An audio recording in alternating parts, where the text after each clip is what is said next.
একটি ছোট্ট মহল্লা, নাম তার রসুলপুর। সেখানে দারিদ্র্যের মাঝেও আছে ভালোবাসা, বিশ্বাস আর হাসি খুশি জীবন। সে মহল্লায় থাকে রহমান মিয়া নামক এক গরিব লোক এবং তার স্ত্রী সালমা বেগম আর ছোট্ট মেয়ে জান্নাতুল। কি রে বকুল, খাচ্ছিস না কেন? শুধু ম্যামে করছিস। এই ঘাসটা কি তোর পছন্দ না নাকি বলতো? দেখ, আমি নিজ হাতে তুলেছি এসব ঘাস, একটুখানি মুখে দিয়ে দেখ, তা না হলে কিন্তু আমি রাগ করব। দেখেছো পাগলি মেয়েটার কাণ্ড, সারাক্ষণ ওই ছাগলের পেছনে পড়ে থাকে, স্কুলেও যায় না ঠিক মতো। ছাগলের সাথে কি সব আজে বাজে কথা বলে সারাক্ষণ। ছাগল কি মানুষের কথা বুঝতে পারে? যাই, ওকে গিয়ে বলি তাড়াতাড়ি স্কুলে যেতে। এরপর সালমা টিপ টিপ পায়ে চলে গেল জান্নাতুলের কাছে আর গিয়ে বলল, কি রে মা, তুই এখনো বকুলকে খাওয়াচ্ছিস? বকুলের সাথে কথা বলছিস যে? স্কুলে যাবি কখন মা? মা, স্কুলের আরো আধা ঘন্টা সময় আছে, বকুলকে খাইয়েই আমি চলে যাব। কিন্তু দেখো না মা, বকুল তো আজ ঘাস খেতেই যাচ্ছে না, শুধু ম্যামা করছে। মনে হচ্ছে ওর শরীরটা একদম ভালো না, ওকে অসুস্থ লাগছে। তুমি একটু খেয়াল রেখো, আমি ওকে এখানে রেখে স্কুলে যাচ্ছি। আচ্ছা ঠিক আছে মা, আমি খেয়াল রাখবো। তুই এখন স্কুলে যা তো, আর গড়িমসি করিস না। বকুল, তুই তাহলে থাক, আমি স্কুলে যাচ্ছি। স্কুল থেকে ফিরে এসে আবার আমাদের দেখা হবে, কেমন? হয়েছে রে মা, হয়েছে। আমি তো তোকে বললামই আমি বকুলের খেয়াল রাখবো। এখন তাড়াতাড়ি স্কুলে যা তো। এরপর জান্নাতুল সেখান থেকে চলে যায় আর রেডি হয়ে সে স্কুলের উদ্দেশ্যে রওনা করে। স্কুলে গেলে তার বান্ধবীরা সবাই তাকে খেপাতে থাকে। ম্যা ম্যা ওই দেখ দেখ, ছাগলের মা এসেছে। ম্যা ম্যা। তুই একদম ঠিক বলেছিস মিলি, ও তো ছাগল চড়াতে চড়াতে ছাগলের মাই হয়ে গেছে। সারাক্ষণ ছাগলের সাথে সময় কাটায় আর কি সব ফিস ফিস করে ছাগলের সাথে কথা বলে। ছাগলের একটা নামও দিয়েছে, বকুল। দারুণ হাস্যকর হয়েছে নামটা। তোমরা এভাবে বলছো কেন? ছাগল পালন করা, ছাগলকে ভালোবাসা কি অপরাধ? আমাদের প্রিয় নবী হযরত মুহাম্মদ সাল্লাল্লাহু আলাইহি ওয়াসাল্লাম তো একসময় ছাগল চড়াতেন। তাহলে কি এখন তোমরা তাকে নিয়ে ঠাট্টা করবে নাকি বলো তো? ছাগল আমার খুব পছন্দের প্রাণী, তাই আমি ছাগলকে লালন পালন করি। তোমরা যত যাই বলো না কেন, আমি ছাগল পালন থেকে সরে আসবো না। ছাগল আমার খুব পছন্দ।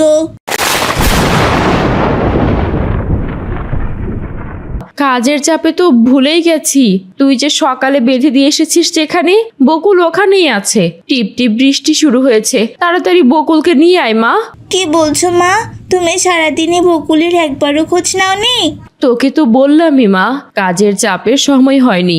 এখন কথা না বলে তাড়াতাড়ি ওকে নিয়ে আয়। এরপর জান্নাতুল মাঠে চলে যায় আর দূর থেকেই বকুল বকুল বলি ডাকতে থাকে। এর আগে কখনোই বকুল বকুল বলি ডাকলে সাথে সাথে বকুল ম্যামা করে সাড়া দেয়, কিন্তু আজ সে কোনো উত্তর দিচ্ছে না। বকুল বকুল, কোথায় তুই? কি ব্যাপার? কোথায় তুই বকুল? কি ব্যাপার? বকুল আজকে আমার কথার উত্তর দিচ্ছে না কেন? বকুল, তুই কি আমার উপর রাগ করেছিস? আমি সারাদিন তোর খোঁজ নেইনি বলে আমার উপর তুই অভিমান করে আছিস বুঝি? আমি তো স্কুলে ছিলাম, মাকে বলেও গিয়েছিলাম, কিন্তু মা তো তোর কোনো খোঁজ নেয়নি। আমি এসে গেছি বন্ধু, রাগ করিস না। কোথায় তুই? এভাবে জান্নাতুল বকুলকে ডাকতে ডাকতে বকুলের কাছে চলে গেল আর গিয়ে দেখলো বকুল চোখ বন্ধ করে শুয়ে আছে। প্রথমে সে ভেবেছিল তার উপর অভিমান করেছে, কিন্তু পরক্ষণে সে বুঝতে পারলো বকুল আর নেই। জান্নাতুল তো কান্নায় ভেঙে পড়লো। বকুল বকুল, কি হয়েছে তোর? তুই আমার সাথে কথা বলছিস না কেন? বকুল ওঠ ওঠ বলছি, বকুল। জান্নাতুলের এমন গলা ছেড়ে কান্নায় তার বাবা মা উঠে সেখানে চলে এলো আর এসে দেখলো বকুল আর এই পৃথিবীতে নেই। মা দেখো দেখো, আমার বকুল আমাকে ছেড়ে সারা জীবনের জন্য চলে গেছে। তোমাকে আমি সকালবেলা বলেছিলাম বকুল অসুস্থ, ও কিচ্ছু খাচ্ছে না। তুমি আমার কোনো কথাই শোনো না। এখন দেখলে তো কি হলো? বকুলকে ছাড়া এখন আমি কি করে থাকবো বলো তো? কাঁদিস না রে মা, আমার ভুল হয়ে গেছে। আমি বুঝতে পারিনি বকুল এতটা অসুস্থ ছিল। আমার ওর খোঁজ নেওয়া উচিত ছিল। আমার কারণে ওকে মরতে হলো। চল মা, বাড়ি চল। আরে মা, তোর মা তো ঠিক কথাই কইছে। যা হওয়ার তো হইয়াই গেছে। মৃত জিবরা কখনো ফিরে আহে না রে মা। আমি বকুল রে মাটি চাপা দিয়ে আইতাছি, তুই বাড়ি যা মা। এরপর জান্নাতুল কাঁদতে কাঁদতে সেখান থেকে চলে যায়। এভাবে বেশ কয়েকদিন কেটে গেল, কিন্তু জান্নাতুলের কান্না একেবারেই থামছে না। সে বকুলের জন্য সারাক্ষণ মন খারাপ করে থাকে। জান্নাতুলের বাবা মা মেয়ের দিকে একেবারে তাকাতেই পারেন না।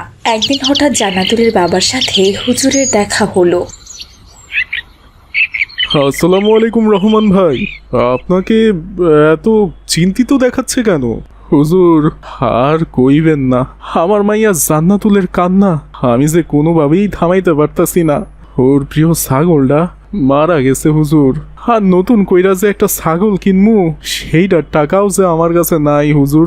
হ্যাঁ, ছাগল পালন করা খুবই বরকতময় কাজ। আমাদের প্রিয় নবী সাল্লাল্লাহু আলাইহি ওয়াসাল্লাম নিজেও ছাগল চড়াতেন এবং ছাগলের দুধ খেতেন।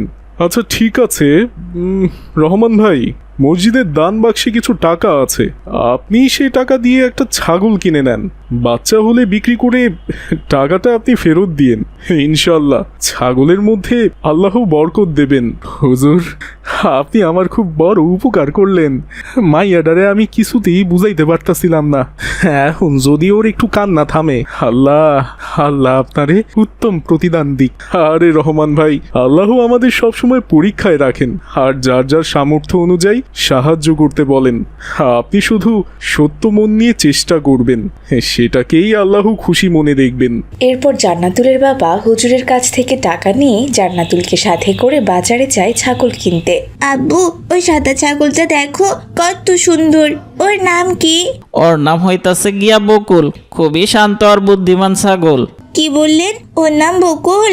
বাবা, আমার ওই ছাগলটাই চাই। আমার ছাগলের নামও বকুল ছিল। আমি এই বকুলকে পেলে আমার আগের বকুলের কথা ভুলে যাব বাবা। ভাই একটু বেশি দাম পড়বো, কারণ ছাগলটাই একটা বিশেষ ছাগল। বাবা প্লিজ, এই বকুলটাকে নাও না। একটু দাম বেশি হলে তাতে কি সমস্যা? আল্লাহ চাইলে বরকত হবে। এরপর অনেক দর কষাকষি করে জান্নাতুলের বাবা ছাগলটিকে ৩,০০০ টাকায় কিনে নিল। এদিকে নতুন বকুল তাদের জীবনেও যেন নতুন আলো এনে দিল। জান্নাতুল নতুন বকুলকে পেয়ে খুব খুশি হলো। সে এত আনন্দিত হয়েছে যে খুশি যেন তার মনে ধরছেই না। সে বকুলকে নিয়ে সোজা ঘাস খাওয়াতে চলে গেল। বকুল, এই নে তোর জন্য মিষ্টি ঘাস এনেছি। তখন সেদিক দিয়ে মিলি, মাহাদি, রাদিয়া যাচ্ছিল খেলতে। তারা জান্নাতুলকে উদ্দেশ্য করে বলল, কিরে ছাগলের মা, আবার নতুন ছাগল পেয়েছিস নাকি তুই? হ্যাঁ, এটা আমার নতুন ছাগল। জানিস মিলি, এর নামও বকুল। আমি একে পেয়ে আমার পুরাতন বকুলের কথা ভুলে গেছি। হ্যাঁ হ্যাঁ, তুই তোর ওই বকুলকে নিয়েই থাক, তোর আর খেলাধুলা করতে হবে না। আমরা মাঠে যাচ্ছি খেলতে, আর তুই কি না ছাগলের ম্যামের ডাক শুনছিস। তোর ছাগলের মা হয়েই থাকতে হবে, তোর দ্বারা আর খেলা হবে না। আমি তাই করব। এই ছাগলে একদিন আমাদের অভাব দূর করবে ইনশাল্লাহ। তোরা দেখে নিস, আমাকে যতই অপমান করিস না কেন, সেদিন তোরাই আমার প্রশংসা করবি, এই আমি বলে দিলাম। হ্যাঁ, দেখা যাবে সেদিন কবে আসে। আজে বাজে কথা বলছে, পাগলি মেয়ে একটা। আরে ধুর, পাগলি বলছি কেন, ও তো ছাগলের মা। এভাবে মিলির সহপাঠীরা তাকে অপমান করে চলে গেল। সে জানে এই ছাগলই একদিন তার অভাব ঘুচাবে, তাদের সকল দুঃখ দুর্দশা মাটি চাপা দিবে। সে ছাগলের যত্ন আরো বাড়িয়ে দিল। আস্তে আস্তে বকুল প্রেগনেন্ট হয়ে গেল। দিন যায়, মাস যায়। একদিন বকুলের বাচ্চা প্রসবের সময় হলো। আলহামদুলিল্লাহ, একটা বাচ্চা জন্মেছে। জান্নাতুল দেখ মা, বাচ্চাটা কত সুন্দর দেখতে। ওহ সত্যি তাই, কত সুন্দর বাচ্চা। সাব্বাস বকুল। এভাবে একে একে দ্বিতীয়, তারপর তৃতীয়, চতুর্থ, এরপর এক এক করে 7টি বাচ্চার জন্ম হলো। আল্লাহু আকবার, আল্লাহু আকবার, আল্লাহু আকবার। আমাদের 7টা ছাগলের বাচ্চা হয়েছে। হ, তাই তো দেখতাছি মা, এইটাই তো আল্লাহর রহমত। হুজুর ঠিকই কইছেন, আল্লাহ বরকত দেবেন। আল্লাহ এমন বরকত দিছেন যে আমাদের পরিবারের হৃদয় একদম ভরায়া দিছে। এরপর মহল্লার সবাই সে ছাগলকে দেখতে চলে এলো। হুজুরও সেখানে এলো। দেখো দেখো ভাইরা, এই ছাগল মসজিদের দানের টাকায় কেনা হয়েছিল। আল্লাহ কেমন রহমত দিয়েছেন ছাগলের মধ্যে, তিনি 7টি বাচ্চা দিয়েছেন। হ্যাঁ, আমাদের এখন খুব লজ্জা লাগছে। আমরা জান্নাতুলকে অপমান করে ছাগলের মা বলতাম। আমাদের ক্ষমা করো জান্নাতুল। হ্যাঁ মিলি, আল্লাহ সবাইকে ক্ষমা করতে ভালোবাসেন। তাহলে আমি ক্ষমা না করার কে বলো তো? এরপর জান্নাতুলের আদর যত্নে ছাগলগুলো দিন দিন বড় হয়ে যায়। ছোট্ট বন্ধুরা, তোমাদের কার কার বাড়িতে ছাগল আছে আর কার কার বাড়িতে ছাগল নেই তা অবশ্যই কমেন্ট করে জানাবে। আজ তাহলে এখানেই বিদায় নিচ্ছি বন্ধুরা, ভালো থেকো তোমরা।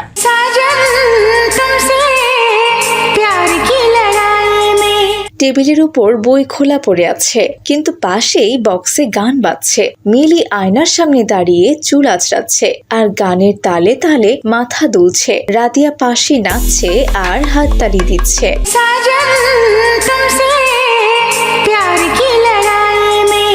আপু, তুমি কত সুন্দর গাও, একদম ইউটিউবের গায়িকাদের মতো। তোমার তো ভাইরাল হওয়া উচিত। ভাইরাল তো আমি একদিন হবই হব, দেখবি বড় হয়ে আমি খুবই নাম করব, বুঝেছিস? আমাকে সবাই মিউজিক কুইন বলে ডাকবে, তখন তুই আমার ম্যানেজার হবি। সত্যি আপু, তুমি ভাইরাল হবে, তুমি একদিন বিখ্যাত হবে, সবাই তোমার গান শুনবে। অবশ্যই সবাই শুনবে। আমি কি কম সুন্দর গান করি নাকি বলতো? এমন সময় দরজার বাইরে থেকে মিলির আম্মুর মৃদু কণ্ঠ ভেসে আসে। মিলি, রাদিয়া, তোমরা এখনো তৈরি হওনি? আজ তো স্কুলে পরীক্ষা আছে মা। এই তো আম্মু, গানটা শেষ হলেই যাচ্ছে। মা, গান শোনার চেয়ে কোরআনের তেলাওয়াত শোনা অনেক শান্তির। গান মনকে নষ্ট করে ফেলে এবং আল্লাহর কথা ভুলিয়ে দেয়। আম্মু, কি যে বলো না, এখনকার দিনে তো সবাই গান শোনে। ইউটিউব, টিকটক ভরে গেছে গান আর নাচ দিয়ে। আমি তাহলে গান শুনবো না কেন? সবাই করে বলে তোমাকেও করতে হবে মা। পাপ কখনো কোনো ট্রেন্ড হতে পারে না। গান মানুষকে ধীরে ধীরে আল্লাহর কাছ থেকে দূরে নিয়ে যায়। তুমি এখন এসব বুঝবে না, কিন্তু একদিন বুঝবে। গান অন্তরকে কালো করে দেয়। এরপর মিলি কিছু না বলে চুপ করে যায়, কিন্তু মুখে তার অখুশির ছাপ। এরপর সে স্কুলে চলে যায়। স্কুলের টিফিনের সময় মাঠে বাচ্চারা খেলছে। মিলি বেঞ্চে বসে ইয়ারফোনে গান শুনছে। পাশ থেকে সাইম এসে বলে, এই মিলি, তুই খেলবি না? খেলা তো শুরু হয়ে গেছে। না রে, একটা নতুন গান বের হয়েছে, হার্টবিট রিমিক্স। শুনেই মনটা একেবারে ভালো হয়ে যাচ্ছে। তুই দিন দিন পুরাই গান পাগলি মেয়ে হয়ে যাচ্ছিস। এখন তো নামাজ পড়তে বললেও বলিস মুড নাই। আরে সাইম, গান তো মনকে রিল্যাক্স করে। গান শুনলে আমার খুব ভালো লাগে। ভালো লাগে, কিন্তু সেটা তো স্থায়ী না মিলি। গানের আনন্দ শেষ হলে মন আরো শূন্য লাগে। কখনো কি খেয়াল করেছিস? এমন সময় স্কুলের মসজিদ থেকে আজানের সুর ভেসে আসে।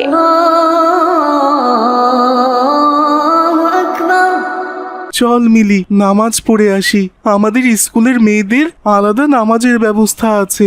তাছাড়া হুজুরের আজকে ইসলাম শিক্ষা ক্লাসও আছে। হুজুর ক্লাসে এলে জিজ্ঞাসা করবে কে কে নামাজ পড়েছে। তুই যা, আমি নামাজ পড়বো না। হুজুরের যা বলার উনি নিজে এসে আমাকে বলবে। এরপর সাইম সেখান থেকে চলে যায়। মিলি আবারও তার গান শোনায় মন দেয়।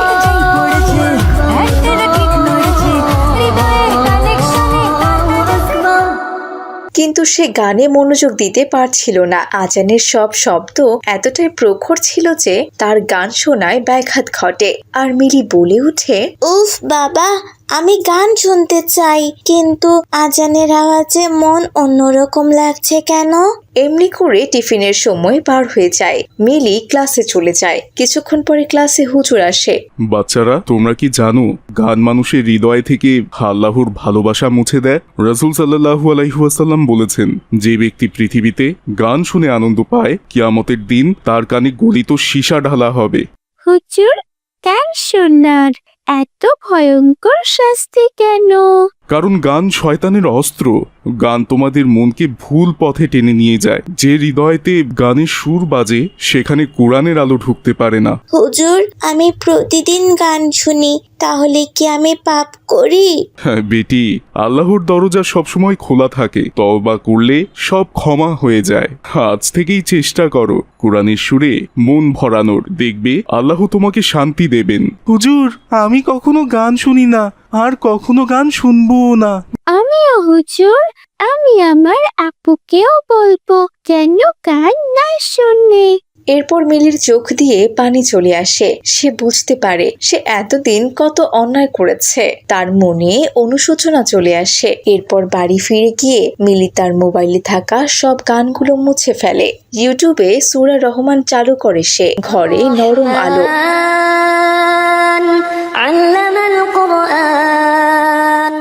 আল্লাহ, আমি ভুল করেছি। আমি ভেবেছিলাম গান আমাকে আনন্দ দেয়, কিন্তু এখন বুঝলাম আসল শান্তি, আসল প্রশান্তি শুধু তোমার কালামে আছে। এই সুরে আমার হৃদয় কেঁদে ওঠে, আবার শান্তিও পায়। হঠাৎ দরজা খুলে যায়। তার আম্মু ঘরে প্রবেশ করে। মা, তুই কাঁদছিস কেন রে? কিছু হয়েছে নাকি? না আম্মু, কিছু হয়নি। আজ আমি এক অদ্ভুত শান্তি পেয়েছি। আমি বুঝেছি গান নয়, কোরআনের সুরই আসল সুখ দেয়। আলহামদুলিল্লাহ, আজ আমার মেয়ে আল্লাহর পথে ফিরেছি। আল্লাহ তোকে হিদায়াত দিন মা। তোকে যেন আমি কখনো আবার দুনিয়ার মোহে হারিয়ে না ফেলি।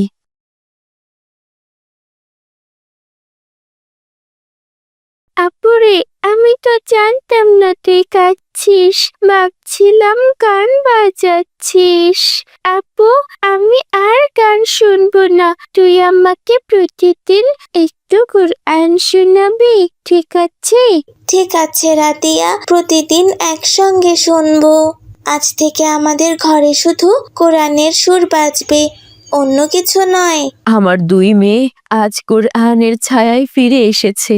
আলহামদুলিল্লাহ, এর চেয়ে বড় সুখ দুনিয়ায় কিচ্ছু নেই। তিনজন একে অপরকে জড়িয়ে ধরে। পেছনে সূরা আর রহমানের তিলাওয়াত ধীরে ধীরে বাজছে।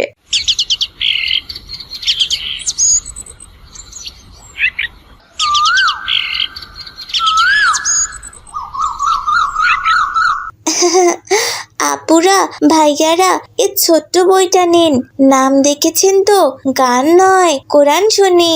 এই বইটাই আমাদের জীবনের পথ বদলে দিতে পারে। সত্যি, আগে আমরাও সারাদিন গান শুনতাম, কিন্তু এখন মনে হয় কোরআনের তিলাওয়াত শুনলেই মনটা শান্ত হয়ে যায়। তোমরা কি সত্যি সত্যি কোরআন শোনো? গান না শুনলে তোমার মন খারাপ লাগে না? না, আগে আমিও ভাবতাম গান না শুনলে জীবন হয়তো মজার হয় না, কিন্তু কোরআনের শব্দ একবার মন থেকে শুনে দেখো, বুঝেছো? গান মনেই থাকবে না। কোরআনের সুরেই আল্লাহর শান্তি আছে। মিলিকে আমি অনেক দিন ধরে চিনি। আগেও ক্লাসে সবসময় পপ গান গাইতো। এখন ওর নাম সবাই জানে, কোরআনের পাখি মিলি। একদিন রাতে ইউটিউবে একটা ইসলামিক ভিডিও দেখি, যেখানে বলা হয়েছিল যে কোরআন ভালোবাসে, আল্লাহ তাকে পৃথিবীতে জান্নাতের স্বাদ দেন। তখন থেকে সিদ্ধান্ত নেই আমি গান না শুনে কোরআন শুনবো। তারপর থেকে মিলি শুধু নিজের জীবনে বদলায়নি, আমাদেরও বদলে দিয়েছে। এখন আমরা তিনজন প্রতিদিন সকালে 10 মিনিট কোরআন তিলাওয়াত শুনি স্কুলে আসার আগে। বন্ধুরা, তোমরাও চেষ্টা করে দেখো। গান আমাদের কানে ঢুকে মনকে দূষিত করে, কিন্তু কোরআন আমাদের মনকে পরিষ্কার করে দেয়। তাহলে আমরাও এই বইটা নেব, আম্মুকে আর ছোট ভাইকেও দেব, যেন ওরাও শোনে। আলহামদুলিল্লাহ, ঠিক এজন্যই আজকে আমরা এই পুস্তিকা বিলাচ্ছি, যাতে আমাদের স্কুলটা একদিন নূরের স্কুল হয়ে ওঠে, যেখানে শুধু কোরআনের আলো ছড়িয়ে পড়ে। চলো সবাই একসঙ্গে বলি, গান নয়, কোরআন শুনি।